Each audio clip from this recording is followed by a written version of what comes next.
Today, we're going to peek behind the curtain at a force that, it operates in the shadows, but it shapes our world in some pretty huge ways. We're talking about bribery. And hey, forget that simple image of an envelope stuffed with cash. This is a complex system that can decide who gets a contract, whose career moves forward, and sometimes even what laws get passed. It is time to unmask the mechanics. So let's just start with a question. I want you to think about this for a second. Where exactly do we draw the line? When does a friendly gesture, maybe a holiday gift or a simple favor, cross over into something much more serious? That tricky gray area is exactly what we're going to unpack today. So here's our game plan. We'll kick things off with what bribery actually is, then we'll look at some real-world examples. After that, we're going to get into why it's so damaging, how you can spot the red flags, and finally, wrap up with why all of this really, really matters.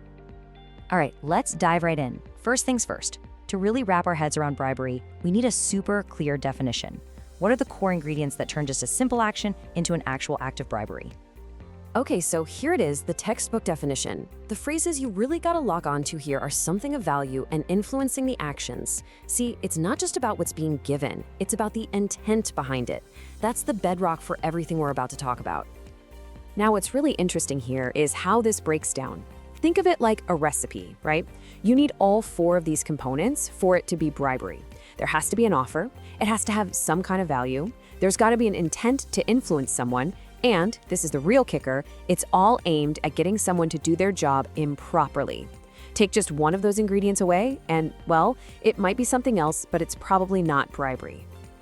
Okay, definitions are one thing, but let's make this real. Honestly, the best way to understand this stuff is to see it in action.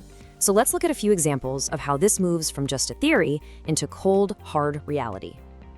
This is a classic. Picture this. A construction company wants a massive government project. So instead of trying to win based on having the best proposal, they offer the official in charge, say, an expensive, all-expenses-paid vacation.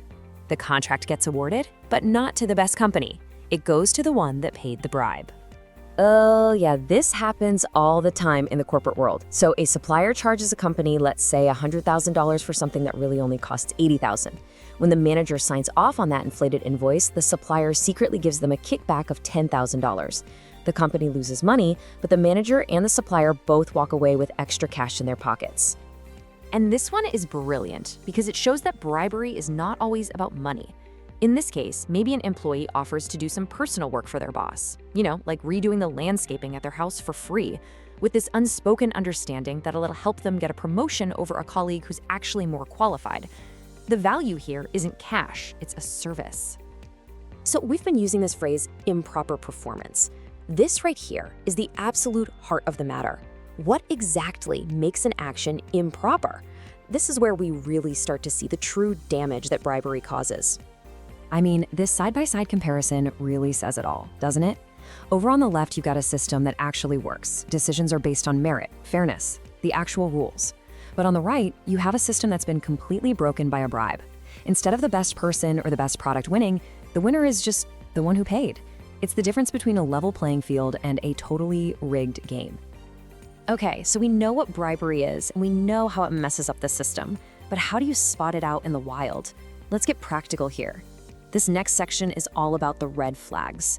Think of it as your own personal detection toolkit. Here are 4 major red flags to keep an eye out for. First, concealment. Are people trying to hide meetings? Are payments off the books? That's a huge sign. Second, excessiveness. A cup of coffee is one thing, a brand new car is something else entirely. Third, unusual relationships. Is the person who awards the contract maybe the secret business partner of the person who wins it? And finally, things that are just way beyond what's normal. If a consultant is getting paid 10 times the market rate, you really have to start asking why. So we've covered the what, the how, and the warning signs. But now let's zoom out and ask the most important question of all. Why does any of this matter? What is the actual, real-world impact of living in a system where decisions can be bought and sold? So look, here's the bottom line. The true cost of bribery isn't the actual money that changes hands. It's the corrosion of trust in our systems. It means we can't be sure if we're getting the safest products, or the best leaders, or the fairest justice. It just totally undermines the very idea that everyone gets a fair shot. And that brings us to our final question, and this one is really for you. Now that you have the blueprint for how bribery works, the secrecy, the excessiveness, the improper influence, where might you start to see these mechanics at play in the world around you? Because once you start looking for it, it's a pattern that's really, really hard to unsee.